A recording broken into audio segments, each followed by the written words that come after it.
ශිෂ්‍යත්වය ළඟයි නේද? ශිෂ්‍යත්වය ගොඩ යන්න ඕනේද? එහෙනම් මේ වීඩියෝ එක ශිෂ්‍යත්වයට මේ පාර මුහුණ දෙන දරුවා. ශිෂ්‍යත්වයට මුහුණ දෙන දරුවෙක්ට මේ වීඩියෝ එක ගෙනහිල්ලා පෙන්නුවොත් එයාට සමහර විට ශිෂ්‍යත්වයට ලකුණු කිහිපයක් එකතු වෙන්න පුළුවන්.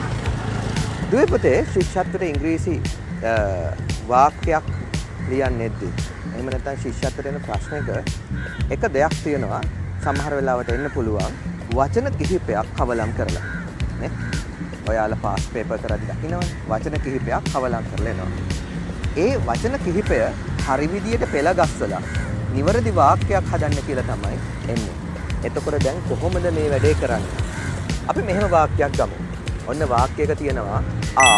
in the playground my friends playing කියලා හරි දැන් මෙන්න මේ වචන ටික හරි විදියට කොහොමද ගොඩනගන්නේ දූල පුතාලා ඉස්සෙල්ලා කරන්න ඕන මේ සෙන්ටෙන්ස් එකේ මේ වර්ඩ්ස් අතර ක්‍රියාපදයක් තියෙනවනේ ඒ වගේම තියෙනවා දුවේ පුතේ ක්‍රියාපදේ කරන කෙනෙක් කකෙක් මොකද්ද කකෙක් කියලා කියන්නේ කරන කෙනා කරන කෙනෙක් ඉන්නවා කකේව හොයාගන්නකො කකේව හොයාගන්න දැන් ඔන්න ඔය වචන ටික අතර අපිට හම්බ වෙනවා කරන කෙනා තමයි my friends එහෙනම් my friends ගන්න ඉස්සරහට කවුද ඉස්සරහට ගන්න ඕනේ my friends ඉස්සරහට ගත්තා ඊට පස්සේ ඔය වචන අතර තියෙනවා දුවේ පුතේ be verb එක be verb ඒ කවුද am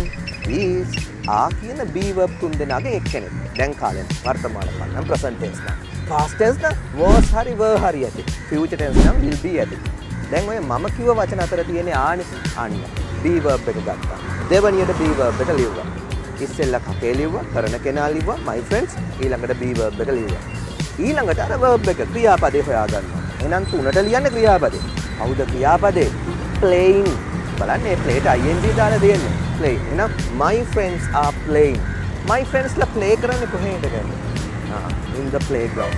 my friends are playing in the playground ඔන්න ඔය විදිහට කලබල වෙන්නේ නැතුව ඔයාලා වාක්‍ය හොඳට කියවලා බලන්න ඒක verb එකක් තියෙනවද ක්‍රියාපදයක් තියෙනවද ක්‍රියාපදයක් තියෙනවා පුතේ ගොඩක් දුරට ඕක ඇතුලේ කරන කෙනෙක් ඉන්න පුළුවන් active voice වාක්‍යයක් නම් අතුරුකාරක වාක්‍යයක් නම් එහෙනම් කරන කෙනාව අපි ඉස්සෙල්ලා ලියනවා හොයාගන්න කරන කෙනාව වචනින් වචන කියවලා තේරුම හිතලා බලන්න